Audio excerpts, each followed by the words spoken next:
وقتی صبر زرین لبریز میشه دیگه هیچ کس نمیتونه جلوی انتقامش رو بگیره. درود، دیوان نوروز نژاد هستم. به قسمت 21 سریال شهر دور خوش اومدین. لطفاً کانال رو سابسکرایب کن که ما رو گم نکنی. بعد از کلی گریه و زاری و استرس که آلیا میکشه، جهان تونسته بچه رو پیدا کنه و از غرق شدن نجاتش میده و با خودش میاره. بچه رو میبرن بیمارستان که چکاپش کنن. آلیا از جهان تشکر میکنه و وقتی میبینه که جهان نمیره لباسش رو عوض کنه، یه پتوی بچه میاره میندازه رو دوشش. وقتی بچه رو دارن با خودشون میبرن خونه، فکریه میخواد بچه رو بغل کنه که آلیا نمیذاره. فکریه از آلیا میپرسه که کجا پیداش کردین و آلیا هم توضیح میده. فکریه میگه وقتی تو بچه بودی من ازت چشم بر نمیداشتم. قصه نخور، مادرها هم اشتباه میکنن. دکتری که مینه رو چکاپ کرده بوده بهش خبر میده که حامله است. دمیر یه سری خرید کرده برای زرین و بهش میگه اینا رو بپوش، آماده شو با هم بریم بیرون. کایا و قدیر با هم اومدن یه غذاخوری و دارن مشروب میخورن و کایا میگه امروز تولد زرینه. دیگه باید از چی ناراحت باشم؟ قدیر میگه اون زن یکی دیگه است. دنیز حالش بهتر شده و وقتی میخوان بخوابوننش از جهان تشکر میکنه و جهان میگه معلومه که نجاتت میدم چون تو با ارزشترین دارایی من هستی. دنیز میگه پس من دیگه پسرتم، میخوام بابا صدات کنم. آلیا و جهان به هم میریزن و جهان میگه نه، اگه یادت باشه بهت قول داده بودم که به عنوان عموت باقی بمونم. دنیز میگه ولی من میخوام پسرت باشم. از مادرش اجازه میگیره که جهان باباش باشه و آلیا هم با سر تایید میکنه و دنیز ازشون میخواد که هر دوشون کنارش بخوابن تا خوابش ببره. مجبور میشن کنار دنیز بخوابن و دنیز جهان رو بغل میکنه و میخوابه. مینه وقتی میره سونوگرافی مشخص میشه که 8 هفته است که حامله است. دمیر زرین رو میبره به همون رستورانی که کایا و قدیر هستن. یه میز براش تدارک دیده و یه گردنبند براش خریده و ازش میخواد که از جاش بلند بشه که بندازه به گردنش. میخواد حرص کایا رو در بیاره. زرین به دمیر میگه بس دیگه، دستت رو بکش. وقتی کایا بلند میشه که درگیر بشه، زرین به خاطر اینکه درگیری پیش نیاد دمیر رو سفت بغل میکنه. کایا و قدیر از رستوران میرن بیرون، کنار یه رودخونه میشینن و کایا شروع میکنه به گریه کردن و قصه خوردن. نصف شب دمیر از جاش بلند میشه و میبینه که زرین با لباس خواب اومده توی اتاقش. زرین میاد میشینه روی دمیر و با چاقو میخواد بزنه توی قلبش ولی میزنه توی دستش. ندیم هم با اسلحه میاد داخل و به سمت زرین اسلحه میکشه. دمیر اصرار میکنه که اسلحه‌تو بیار پایین و باهاش کار نداشته باش. صبح آلیا از خواب بیدار میشه و میبینه که همراه جهان و دنیز روی تخت خوابشون برده. صداقت به برادرش زنگ میزنه که باید بفهمی که جهان اورکلینچ رو کجا نگه میداره و فوراً به هم خبر بدی. بعدم سر صبحونه از دنیز میپرسه دیشب خوب خوابیدی؟ دنیز میگه آره خیلی راحت خوابیدم. مامان و بابامو بغل کردم و واقعا خوب خوابیدم. صداقت حالش به هم میریزه و همه تعجب میکنن. بعد از اینکه دنیز از سر میز میره جهان میگه دنیز نخواست که من عموش باشم، خواسته که منو مثل پدرش بدونه. صداقت موذی هم میگه حالا که بچه تو رو به عنوان پدرش قبول کرده یعنی اینطوری آیندهش توی آلبورا رو هم پذیرفته. آلیا ناراحت میشه و جهان میگه مامان اون بچه است، فقط به محبت پدر نیاز داره. صداقت قضیه شاهین و اورکلینچ رو میکشه وسط و میگه باید اون مرد رو بکشی. آلیا مخالفه و صداقت میگه وقتی بحث سر بچه باشه بقیه چیزا مهم نیست. بعد از رفتن آلیا و جهان به کایا هم گیر میده که به زودی برای تو هم یه دختر خوب پیدا میکنم. به نارم میگه نوبت تو هم میشه. آلیا تو بالکن به جهان میگه نمیخوام تو قاتل بشی. از بیمارستان به آلیا زنگ میزنن و میگن فکری خانم نمیخواد درمانش رو ادامه بده. جهان به آلیا میگه اون آلیایی که من میشناسم هیچ کس رو به خودش واگذار نمیکنه. وقتی میرسن دم در بیمارستان میبینن که فکریه وسایلشو برداشته و داره با ماشینش میره. آلیا بهش میگه درمانتو تموم میکنی بعدش هر جا که خواستی میتونی بری. فکریه قبول نمیکنه و دوباره میشینه پشت ماشین. جهان میگه به عنوان مهمون میاد خونه ما، مجبورش کن که درمانشو ادامه بده. فکریه وقتی اینو میشنوه خدا رو شکر میکنه که یه همچین روزی رو هم میبینه. زرین رو پشت بوم ایستاده و وقتی دمیر میاد بهش میگه جلوی باباتو نمیگرفتی و میذاشتی منو بکشه، نکنه میخوای خودت این کارو بکنی و لذتش رو ببری. دمیر میگه اگر تومه نباشه ماهی چطوری توی قلاب بیفته؟ تو برام خیلی ارزشمندی، قدرش رو بدون. زرین میگه نمیترسی دفعه بعد بزنم توی قلبت؟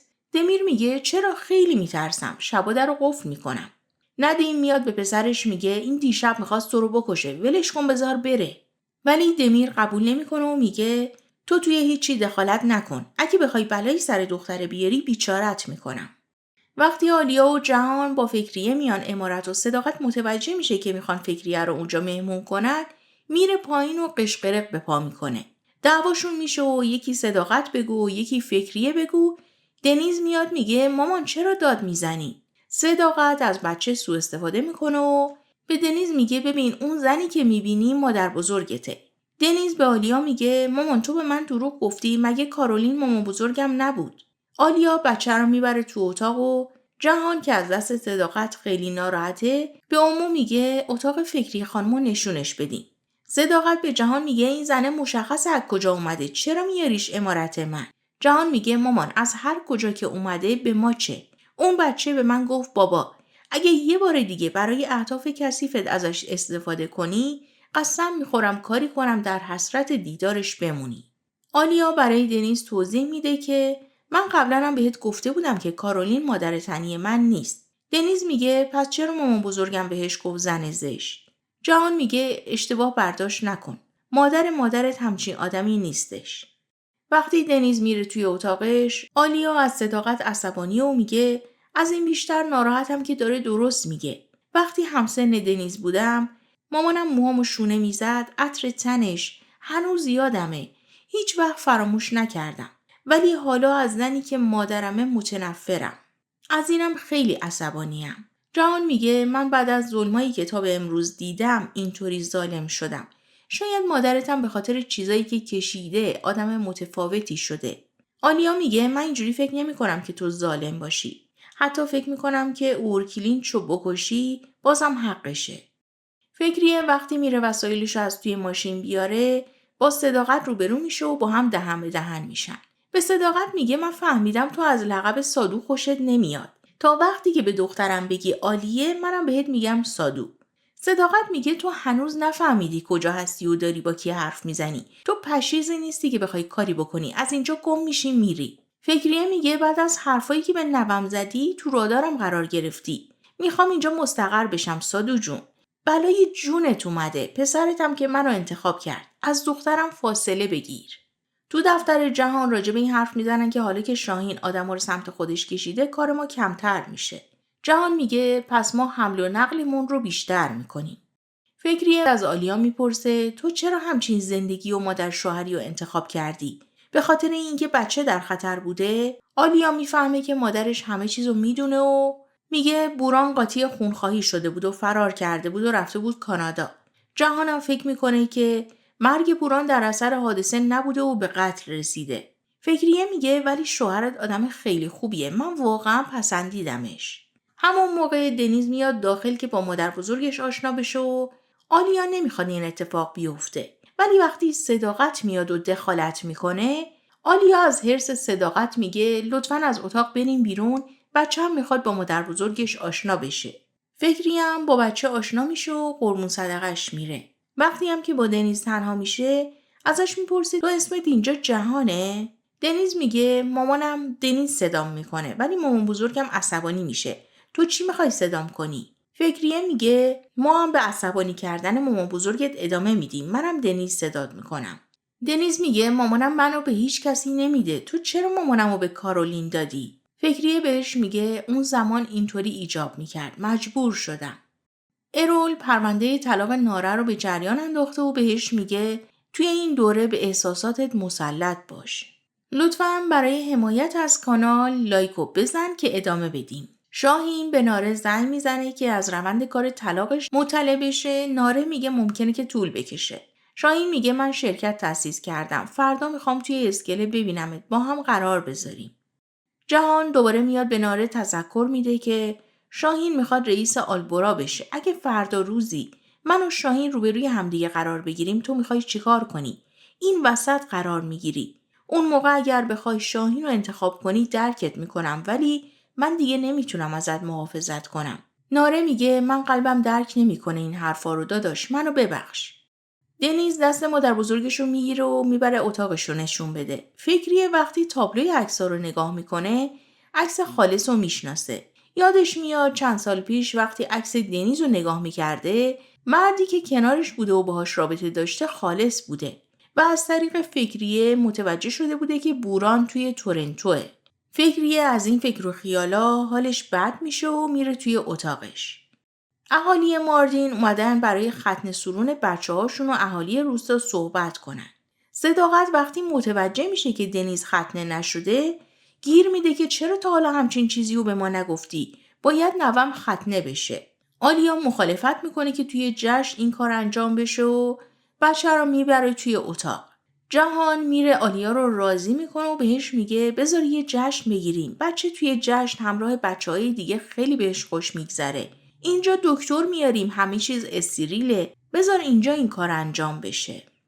بعد از اینکه آلیا میره بیمارستان، فکریه میبینه که شارژ گوشیش تموم شده و میره بیرون و یکم با امو گپ میزنه و وقتی میره توی ماشین و میخواد شارژرش رو برداره، میشنوه که صداقت داره با برادرش صحبت میکنه و راجع به کشتن یه نفر حرف میزنه. وحشت میکنه و وقتی میاد توی اتاقش با آلیا زنگ میزنه و میگه این خانواده مافیا هستن، من باید بدونم.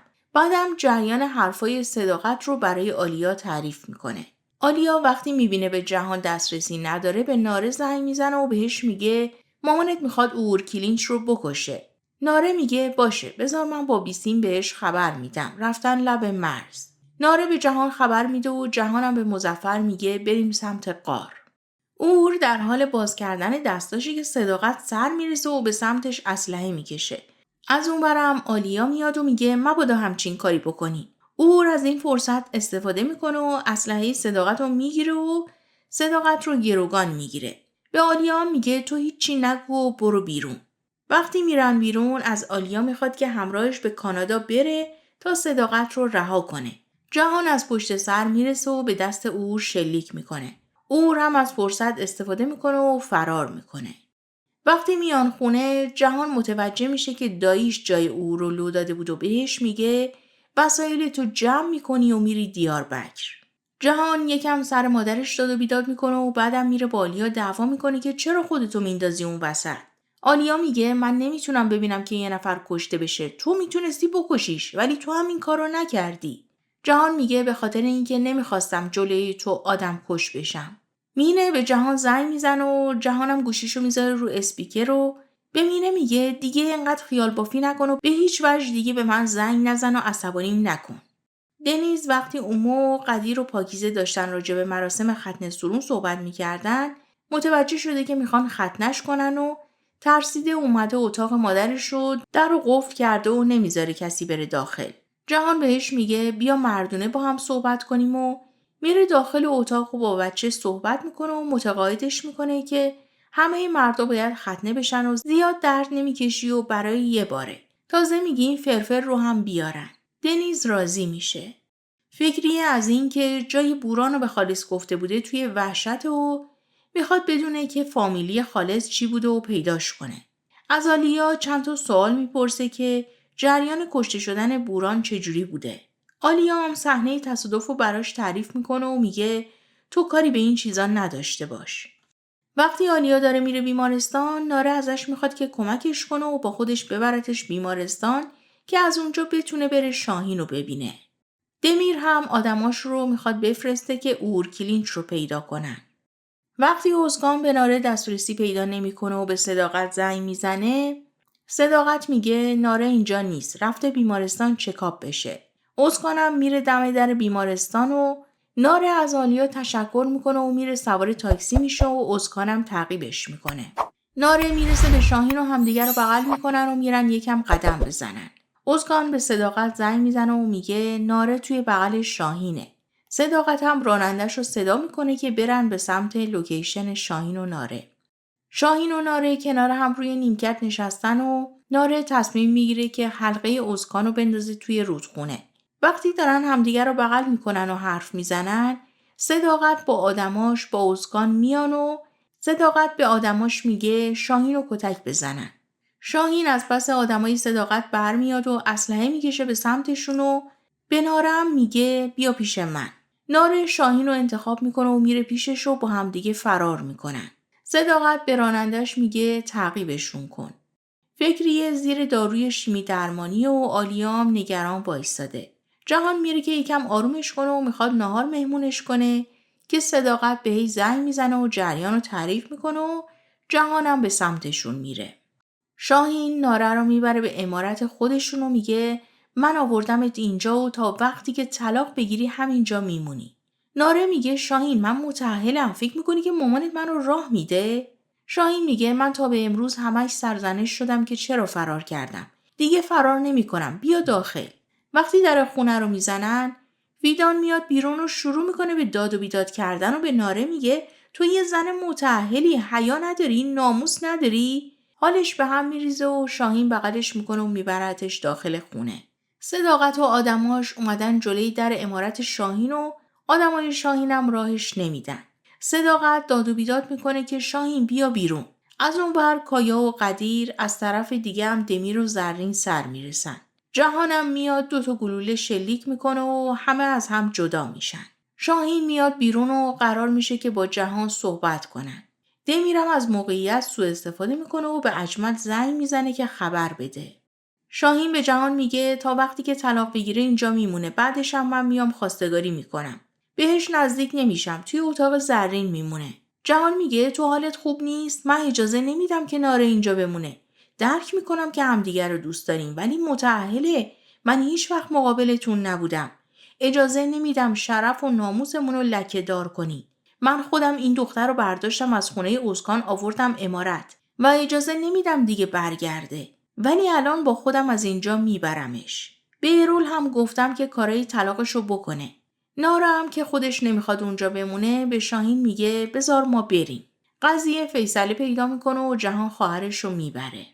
اجملم از توی زندان زنگ میزنه به شاهین و بهش خفت میده که مرتیکه تو با این ذهنیت میخوای رئیس طایفه بشی؟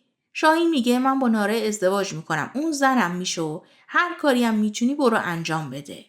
وقتی که خانواده جهان میان خونه، صداقت و ناره با هم دیگه بحثشون میشه و صداقت دوباره همه چیزو میندازه گردن آلیا که این دخترمون فرستاد کنار شاهین.